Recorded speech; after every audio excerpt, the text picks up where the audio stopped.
Morning! Hello everybody in year four. Welcome to your second lesson on English.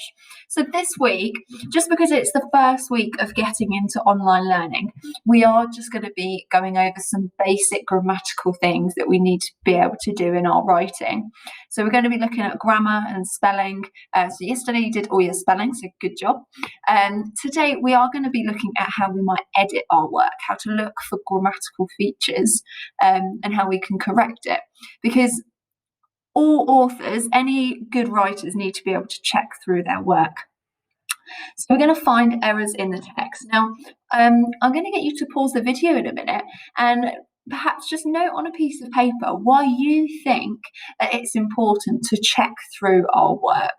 Make a list and then see if yours matches mine. Why do you think that it's important to read over our work? So pause the video now. Okay, right. So hopefully you've made a list about why you think it's important. So why bother? Why do we bother? Why do us teachers say, read over your work now? Well, we need to make sure it makes sense. There is no point writing any writing that doesn't make sense, okay?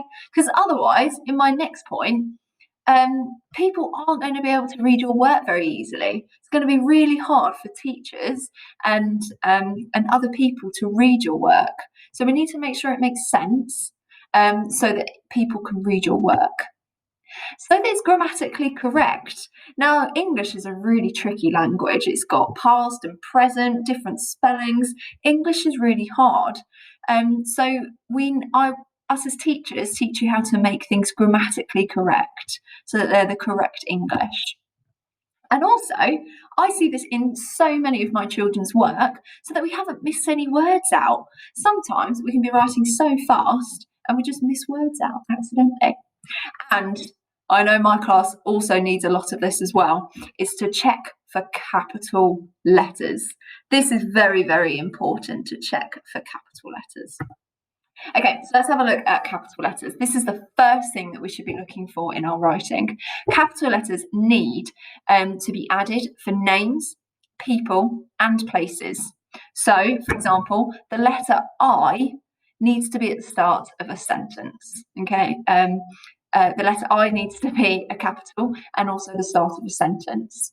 So look, I want you to pause the video and have a look at this paragraph here and change somewhere where there needs to be capital letters. It might be names for people, places, at the start of a sentence, or for the letter I.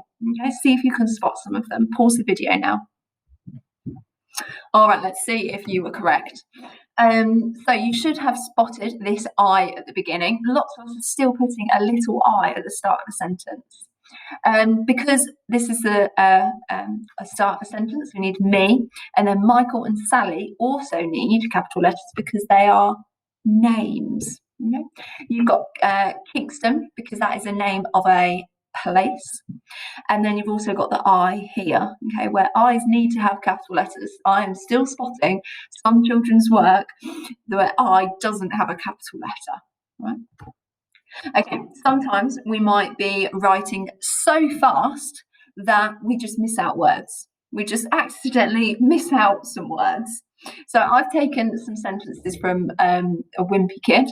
I want you to read it aloud and see if you can guess what the missing word might be. Okay, I'll read it now, but if you want to pause it, that's fine as well. Now that I knew that Beardo's on the fairgrounds, I was eager to get out there. I went to look Roderick, but he must gone home. Okay. It's much harder to find missing words. It's much easier to do it in our own writing. Here were the missing words.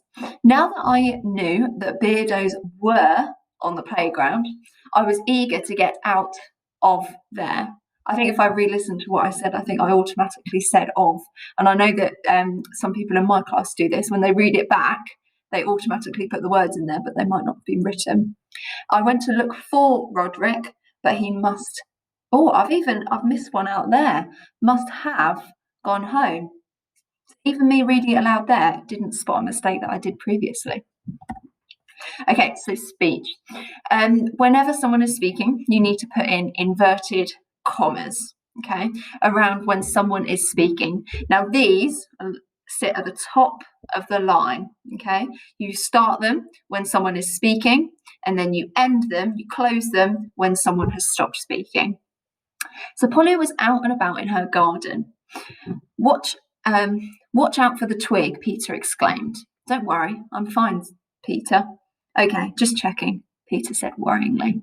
Can you pause the video and add in some of the speech marks, or just have a guess about where the speech marks are?